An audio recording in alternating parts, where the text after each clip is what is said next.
कुळगाव बदलापूर नगर परिषदेच्या उपनगर अध्यक्षा तथा शिक्षण सभापती प्रियांका आशिष दामले यांनी पद प्रोटोकॉल या पलीकडे जाऊन बेलवली येथील नगरपालिका शाळेत विद्यार्थ्यांना दिल्या जाणाऱ्या मध्यान्नाची चव स्वतः घेऊन तपासणी केली. विद्यार्थ्यांसोबत बसून शाळेतील समस्या जाणून घेऊन संबंधितांना योग्य त्या सूचना देखील यावेळी दिली. मुलांच्या निरागस चेहऱ्याकडे पाहताना शिक्षण, आरोग्य आणि पोषण यांची जबाबदारी किती मोठी आहे याची जाणीव त्यांच्या कृतीतून स्पष्ट दिसली.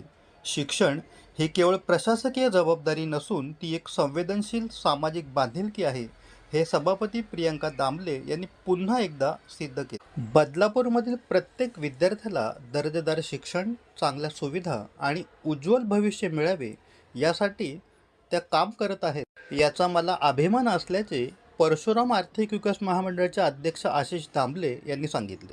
प्रत्येक महिन्याला आहाराची प्रयोगशाळा चाचणी घेणे अनिवार्य आहे. जिल्हा व तालुका स्तरावर शिक्षणाधिकारी, अन्न व औषध प्रशासन आणि आरोग्य विभाग यांनी संयुक्तपणे व्यवस्था बळकट करण्याचे आदेश आहेत. तसेच अन्नधान्य साठवणूक करणाऱ्या गोदामांची तपासणी करून अस्वच्छता आढळल्यास 50,000 ते 1,00,000 रुपयापर्यंतची दंड ठोठावण्याची तरतूद शालेय शिक्षण विभागाची देखील आहे.